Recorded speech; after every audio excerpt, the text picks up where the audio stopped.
Hi, Adrian. Hi, Hannah. How are you doing? I'm good, thank you. How about you? Oh, very well, thank you. Very good.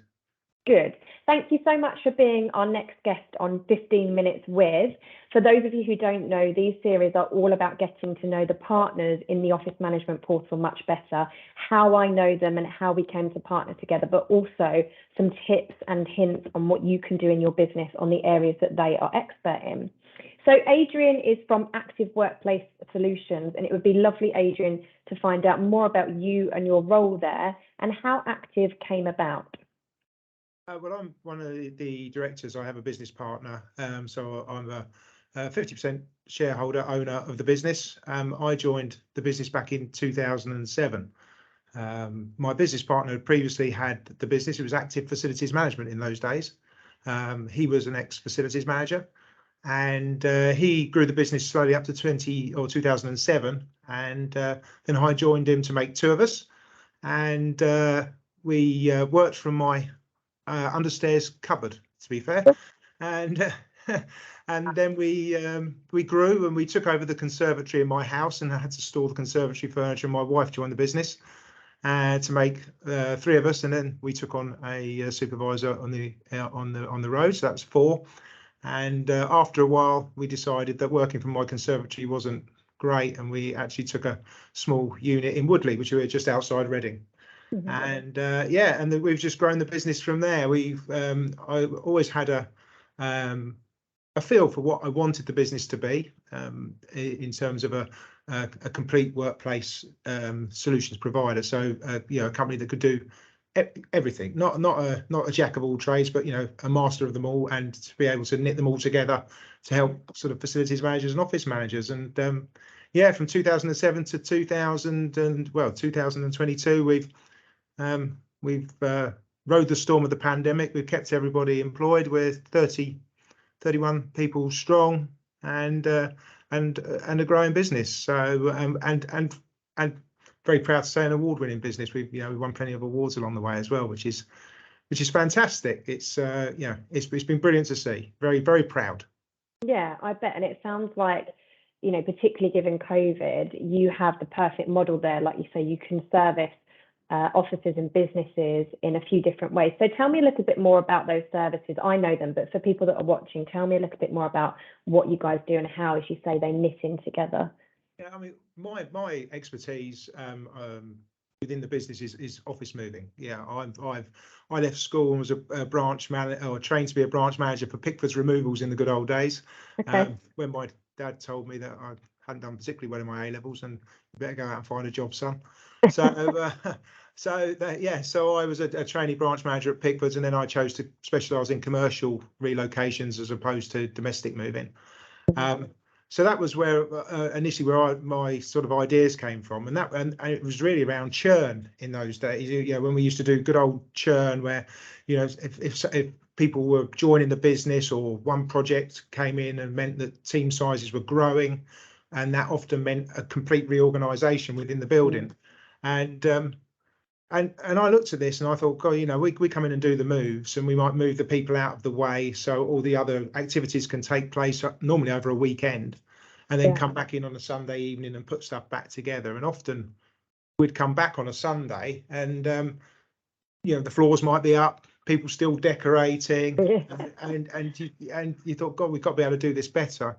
And the poor old facilities manager or office manager, they'd be stressed beyond belief that that they come back in on a Monday and stuff's not going to be ready and people aren't going to be able to work. So I thought, well, if we could do all of this, then that's just one company to take complete control of it. So we started doing things like decoration and the flooring, electrical works, taking partitions down, furniture, and that really grew, because once we started to do those jobs really well, clients sort of asked us to start doing bigger jobs. And then instead of a corner of a floor, it'd be a refurbishment of a floor. And then when the lease came up and they were looking for a new building, they'd say, oh, perhaps you can help us with the design and the fit out of the new building. So the jobs got, some of the companies we work for, they've got a lot of real estate. So the jobs got bigger, and I think we just grew through doing,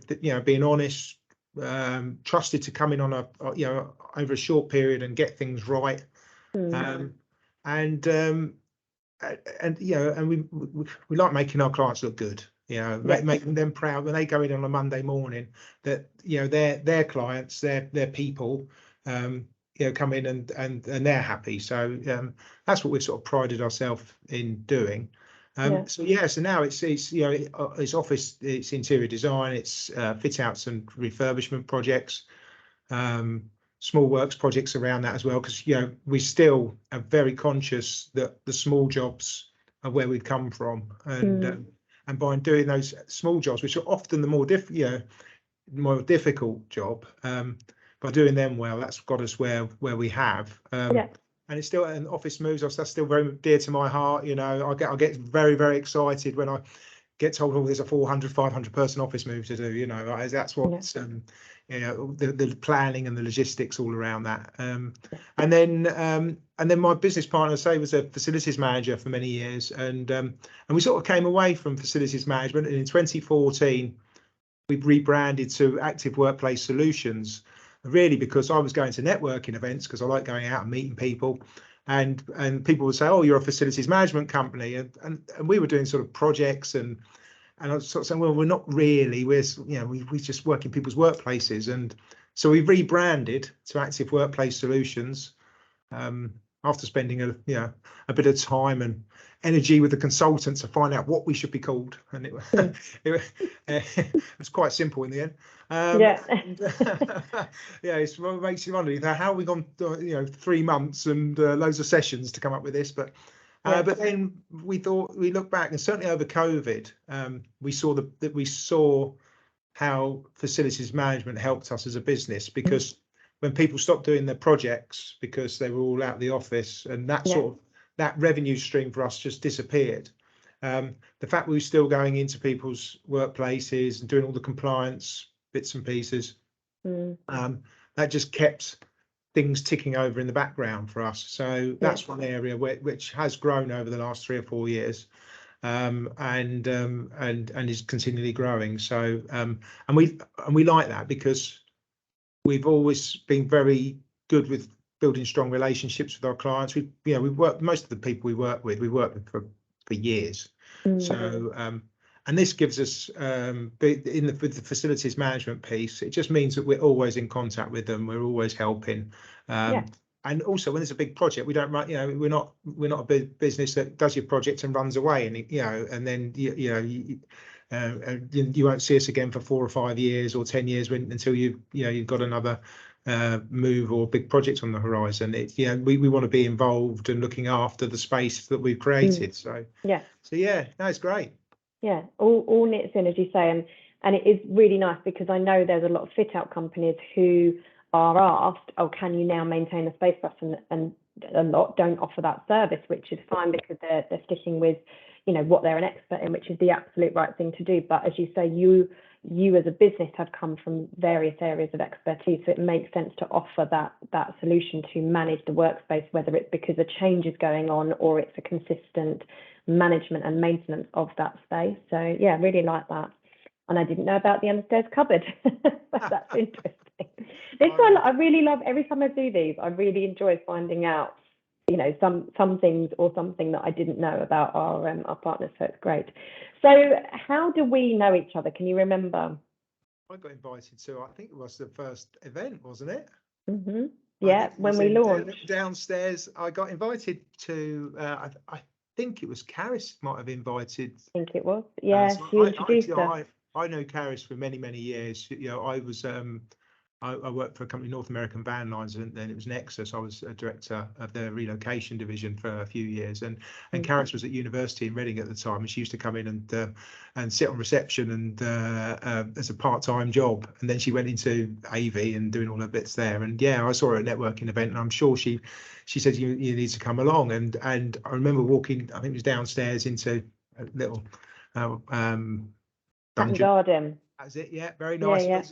And I couldn't believe, and you've heard it many times before, Hannah, but blown away. I thought at that point, I thought, what, there's a lot of energy here, there's a lot of passion, and I felt it was a Dragon's Den moment. And if I was Peter Jones in my stripy socks, I'll be thinking I'm going to invest in that lady, because this is going to happen and this is going to be great.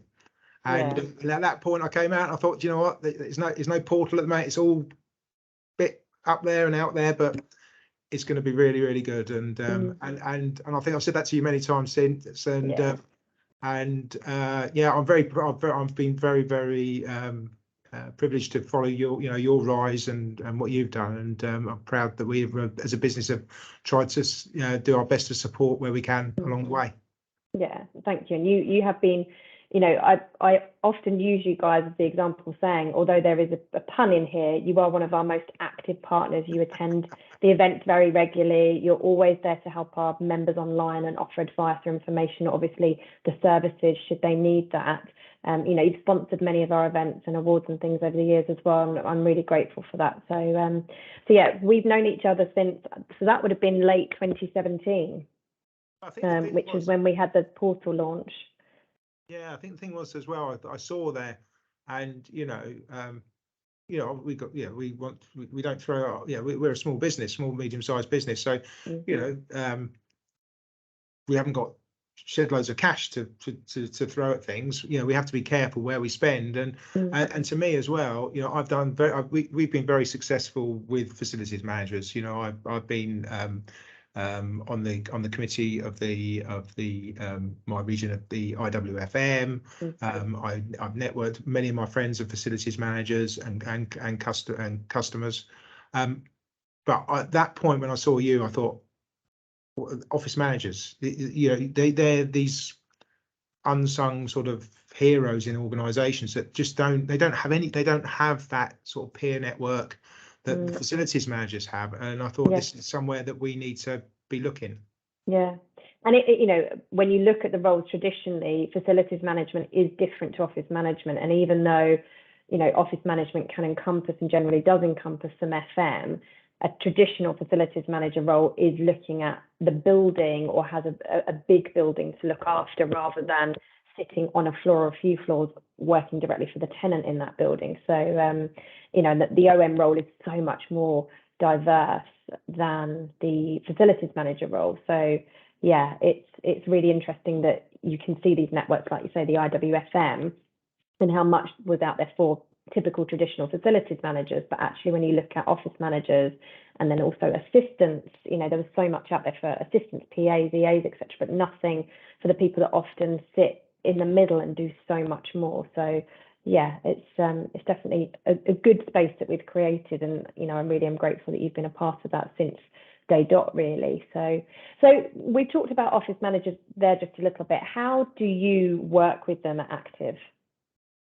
Well, at the moment, we are there to support, and a lot through the facilities management part of the business around compliance. I think sometimes, when you're again, office managers, a bit like us, we've got lots of disciplines we have to be really good at, and I think that sometimes you don't understand what you have to do within your own building. So I think we work a lot of times with with office managers around the facilities management part of the business, and provide support and a phone. Again, it's a bit like your portal, in terms of the chat and the messaging.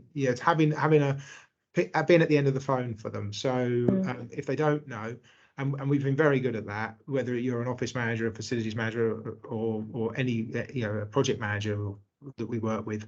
We're there at the end of the phone or the end of an email, because normally if we'll know the answer, and if we don't know, we'll know somebody who does know the answer for you. So I think we do that very well in providing that sort of that level of support, and then really supporting on projects and whether it be a minor redecoration or a bit of flooring. We've been called in for all sorts of stuff, really, anything in the workplace, really. Yeah, I bet. And what do you enjoy the most about your job there and working with office managers? My job here, I'm just very incredibly proud, and I love working with the people. I'm very much people. I get a lot of energy out of other people. Lockdown wasn't particularly great for me. I wanted to get back into the office as quickly as possible. Because I just thrive from being around the team here and seeing some of the great stuff we're doing. It's amazing to see the enthusiasm that the team have got, and we get asked to do incredibly difficult things in tight time scales, and we really seeing people really go that extra mile I'm just very, very proud of that. I'm proud of the business, and some of the awards we've won. It's just being up there with your peers and and being recognised. I'm very, very, very proud of that. I'm quite competitive, so I like to win stuff as well. I don't like losing. So yeah, I love all that sort of stuff, the competitive piece, and just seeing people. And we got three apprentices here, and seeing them what they're doing, bringing those people through the business. And I've got young Agatha here who's an apprentice, who's now assistant facilities manager at Dolby. I mean, she's done her IWFM qualification. Seeing her come through and get a passion for this sort of business. So there's lots of different stuff I love. I just very enthusiastic about it all. Good. And what about the second part, so working with office managers? What do you enjoy there? Again, I like.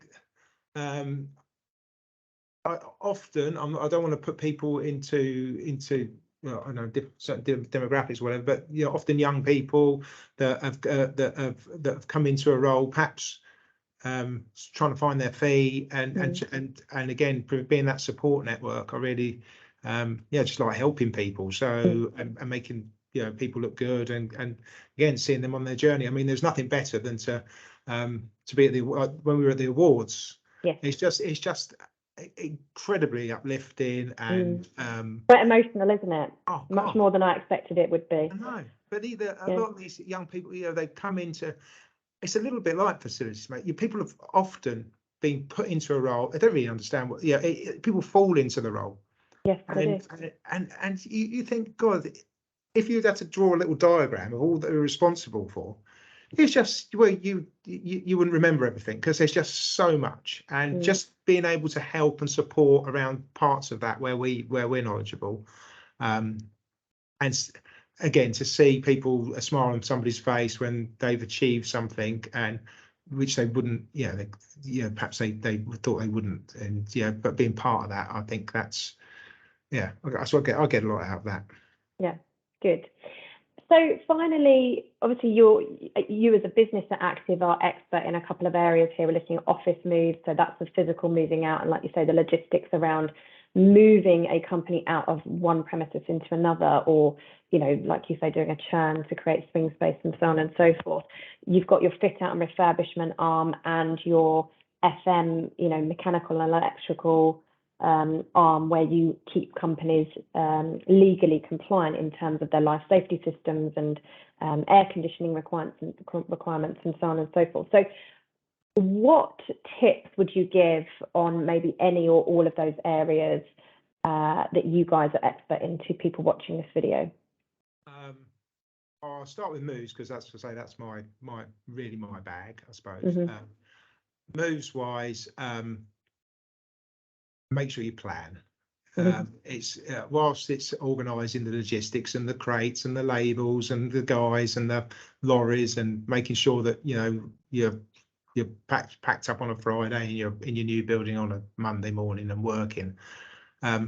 But it really is planning to make sure, and people and companies like ours, and you'll find it with other commercial moving companies as well. I mean, I'm sure that absolutely delighted to be asked to come in and provide some advice beforehand. If you're quoting the work, to put together an activity schedule around what's going to happen over the weekend, and because we're doing it all the time, and you might have to do it once in 5 or 10 years, so we see things possible issues and problems. But I always liken it to a bit to well, I heard this many years ago from a colleague. He says it's a bit like a stir fry, isn't it? You know, it's sort of you've got to chop up all your veg, get everything absolutely all prepared, and that's all the preparation. And then the move weekend is when you chuck it in the pan, and it's like a couple of minutes and it's done. So it's you spend more time on the preparation and make sure you get that right.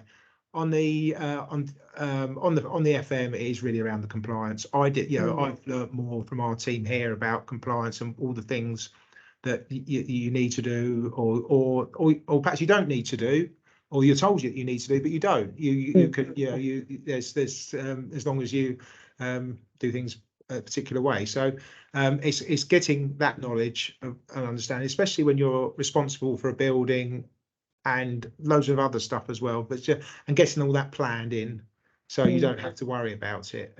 So I think that's speaking to somebody knowledgeable about that, and design and fit out at the moment. Well, I mean, what's going to happen there? It's flexible working. It seems that this is a new, or hybrid working was a new thing after COVID. Well, it wasn't. Obviously, flexible working was, but we were moving and talking to people and getting and putting workplace analysis plans together with people about how they were using their buildings pre-COVID. It certainly dragged a lot of the more traditional companies into a more flexible working situation now, because people have had to.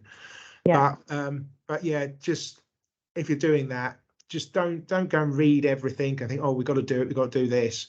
Look at the way you work, look at your own business, look at the way you work, do some analysis around it, and we can help with that if that's required, and work on and design on the science. Actually get the figures, understand how you work at the moment, or how you want to work, and then use that information to plan your new building. Don't just don't want a Google interior and say that's what I want because it looks cool, you know. So everybody's but different. Is it going to get used? Yeah, exactly. I think that's brilliant advice, because so many people are, you know, at the moment reading these things and looking at what's being published online and look how cool our workspace is and stuff, but actually that doesn't work for everybody. So no, I think that's really valuable advice. You don't just, we're not sheep, right?